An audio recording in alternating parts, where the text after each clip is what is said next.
Integers या पूर्णांक संख्याएं एक्सरसाइज 1.1 से क्वेश्चन नंबर 5 है। मोहन अपने बैंक खाते में रुपये 2000 जमा करता है और अगले दिन इसमें से रुपये 1642 निकाल लेता है।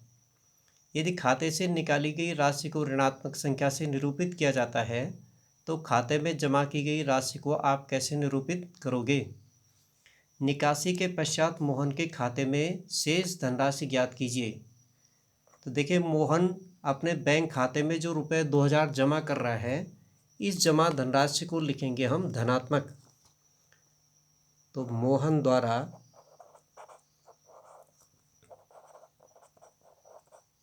बैंक में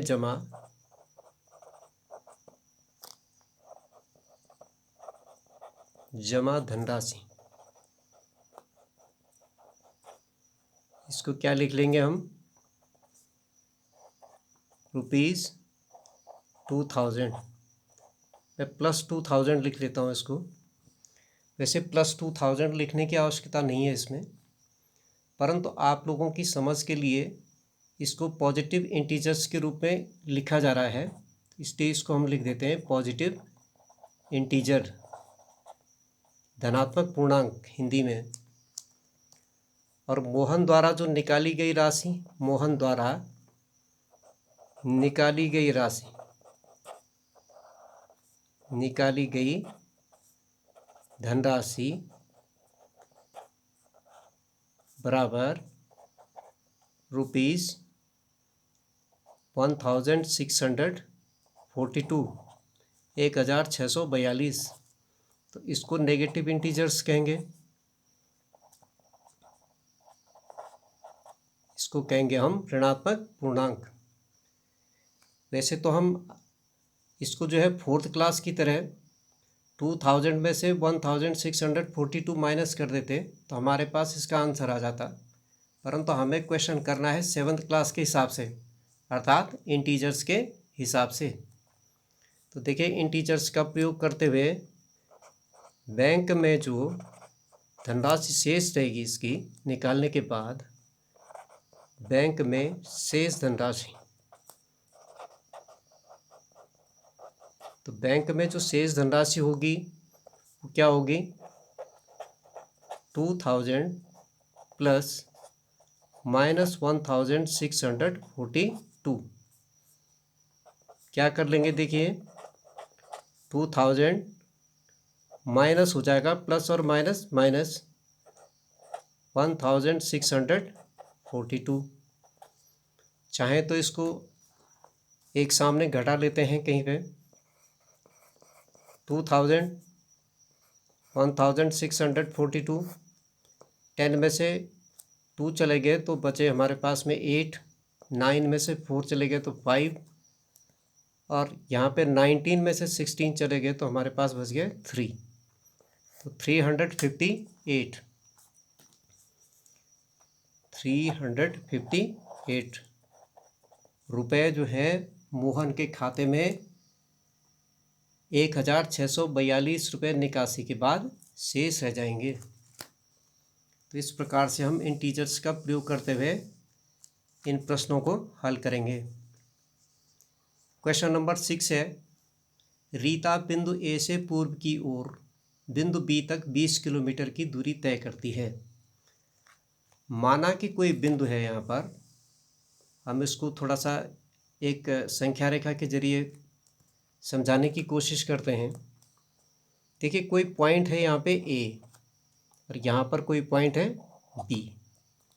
अब हमसे ये कहा गया है कि रीता ए बिंदु से पूर्व की ओर, देखिए ये पूर्व की डायरेक्शन है, यह है पश्चिम की डायरेक्शन। देखिए, पूर्व की डायरेक्शन को हमेशा प्लस से और पश्चिम की डायरेक्शन को नेगेटिव से व्यक्त किया जाता है। देखिए, 20 किलोमीटर जो है दूरी तय करती है, तो ये दूरी जो है हमारे पास में ये कितनी है? 20 किलोमीटर।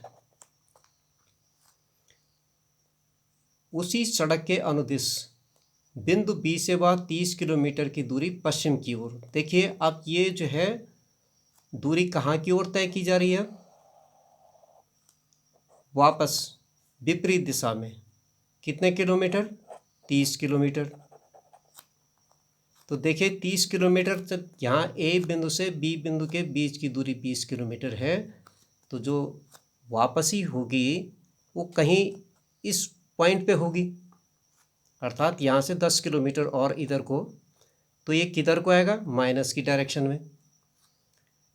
तो यहाँ पर हम क्या कर लेंगे? देखिए 30 किलोमीटर पश्चिम में की ओर दूरी तय करती है। यदि पूर्व की ओर तय की गई दूरी को धनात्मक पूर्णांक से निरूपित किया जाता है, तो पश्चिम की ओर तय की गई दूरी को कैसे निरूपित किया जाएगा? तो पश्चिम की ओर जो तय की गई दूरी है ये ऋणात्मक से व्यक्त की जाएगी। तो हम लिख लेंगे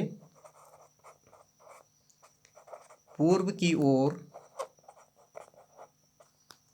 की दूरी इज इक्वल टू +20 किलोमीटर। मैंने आपसे कहा है पहले भी कि प्लस लिखने की आवश्यकता तो नहीं थी यहाँ पे, परंतु फिर भी समझने के लिए हमने लिखा है इसको धनात्मक, क्योंकि ये पॉजिटिव इंटीजर है, पॉजिटिव इंटीजर, या जिसको हम हिंदी में कहते हैं धनात्मक पूर्णांक। और पश्चिम की ओर तय की गई दूरी, पश्चिम की ओर तय दूरी -30 किलोमीटर। देखिए -30 किलोमीटर क्या है? नेगेटिव इंटीजर है, नेगेटिव इंटीजर। तो जो लास्ट डेस्टिनेशन होगा रीता का, अर्थात जो अंतिम जो उसका पड़ाव होगा वो कहाँ होगा और किस डायरेक्शन में होगा? देखिए हम क्या कर देंगे, 20 प्लस -30 इज इक्वल टू, देखिए -30 में से 20 चले गए तो हमारे पास जो बड़े वाला जो पूर्णांक है 30, इसका साइन आ जाएगा -10। अर्थात जो लास्ट डेस्टिनेशन होगा, अर्थात जो लास्ट स्थान होगा उस रीता का, वो होगा पश्चिम में -10 किलोमीटर की दूरी से। इसको क्या करेंगे? व्यक्त करेंगे। तो ये दूरी क्या होगी? ये -10 किलोमीटर की होगी यहाँ पे। तो ये पश्चिम डायरेक्शन है, इसलिए इसको किससे व्यक्त किया गया है? माइनस से। तो यही हमारा आंसर है। Thank you for watching. मिलते हैं अगली क्लास में, तब तक गुड बाय।